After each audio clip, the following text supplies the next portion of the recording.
مشاهدي ومتابعي شاشة قناة النيل الأزرق في كل مكان، تحية مسائية رياضية صادقة لكم من المملكة العربية السعودية. كاميرا قناة النيل الأزرق اليوم تشارك الرابطة الرياضية الصالحية هذا التكريم لكابتن المريخ الأسبق فيصل العجب. كونوا معنا.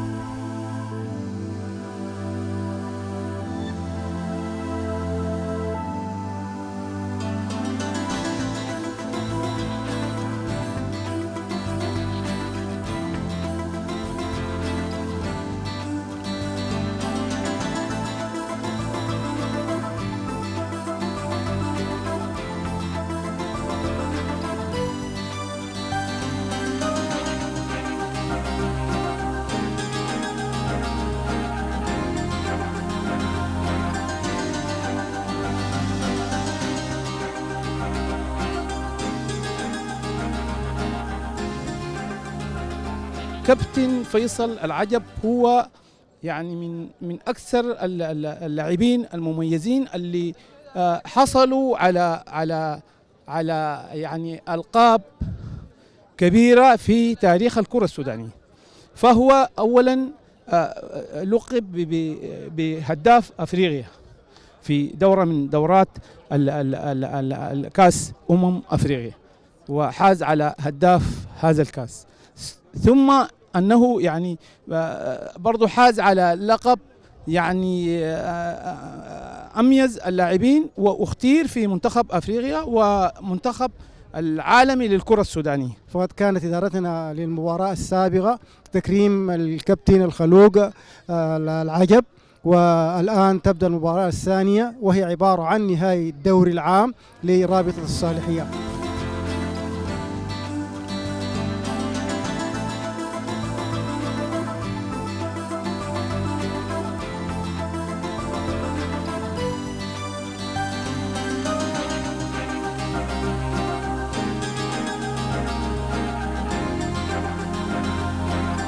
سعيد جدا جدا بالتواجد في مدينة الرياض، وبشارك اليوم في تكريم نجم معروف ونجم كبير قدم كثير للكرة السودانية، وهو أهل التكريم الأخ العزيز فيصل العجب. والواحد سعيد بترابط السودانيين وتكاتفهم ولمتهم الحلوة في كل مكان، وده ديدن السودانيين في كل مكان. طبعا اليوم كما ترون من خلفي انه انا في مباراة حبية تكريمية على شرف الكابتن فيصل العجب. فمنذ وصولي يعني وجدت ترحاب كبير جدا من الجالية الرياضية في الرياض. فيعني هي جالية فعالة حقيقي، يعني نشاطات متواصلة، تمارين متواصلة، دورات متواصلة. فيعني بحييهم أنا يعني تحية كبيرة كل الإخوان المشرفين على الرياضة هنا في الرياض.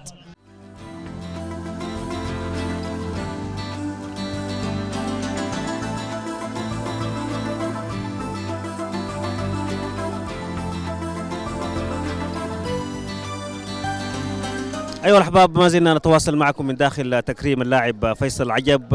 معي في هذه المساحة الأستاذ كمال حامد، أستاذ الجميع اللي بشرفنا في هذه الأمسية في العاصمة السعودية الرياض. مرحبا بك أستاذ كمال. مرحبا بك يا حبيبي ده، ومرحبا بقناة النيل الأزرق ومشاهديها المحترمين، وأشكركم لمتابعتكم لكل الأحداث. الحقيقة هنا في الرياض أنا كنت في الدمام ودعيت للحضور هذا المهرجان، فوصلت على وجه السرعة لأسباب كثيرة. أولا المغتربين دائما يجدوا مني تقدير كبير، ودائما أنا بقول هم إحساسهم بالوطنية دائما هي أول أعلى. ثانيا بالنسبة للرياضيين أيضا هم هنا اليوم دور كبير، لهم بصمات واضحة وبيجدوا تقدير كبير جدا من الأسرة الرياضية السعودية.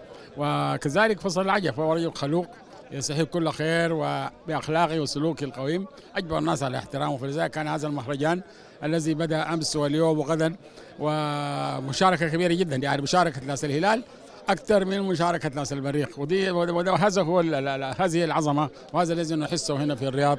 عمل رياضي السليم بعيدا عن روح التعصب التي ملأت علينا الآفاق في السودان.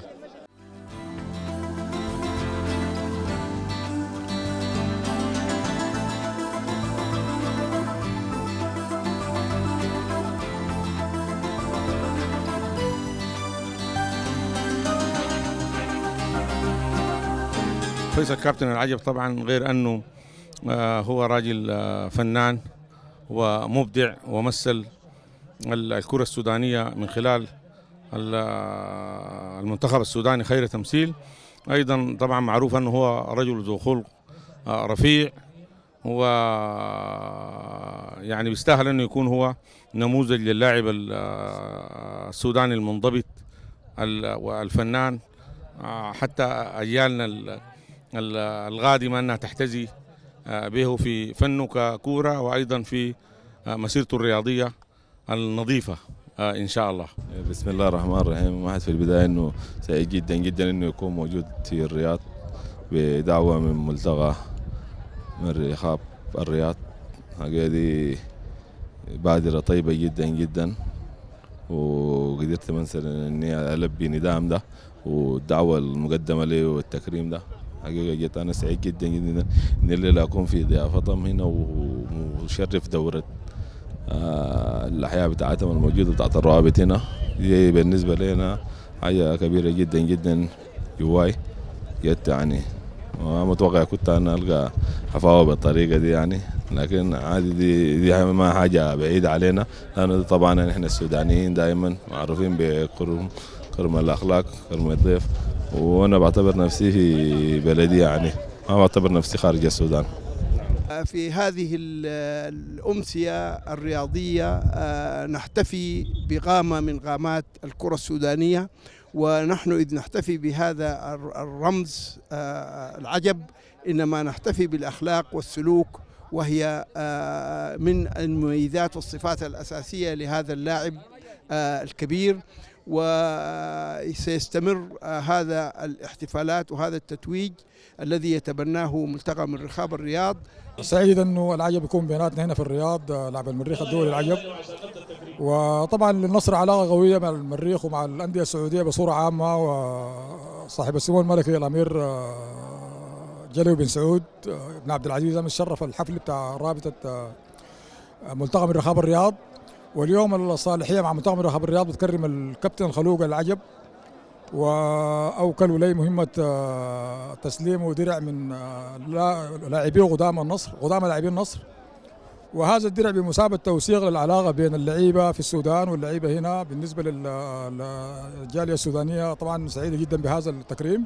المشاهدون الكرام في كل مكان، هكذا تابعنا معا من المملكة العربية السعودية هذه الأمسية الرياضية الخالصة تكريما للكابتن فيصل العجب. إلى أن نلتقيكم، تحيانا أبو عبيد عباس، ربيع عرساوي، أيمن بخيت لقناة النيل الأزرق، العاصمة السعودية الرياض.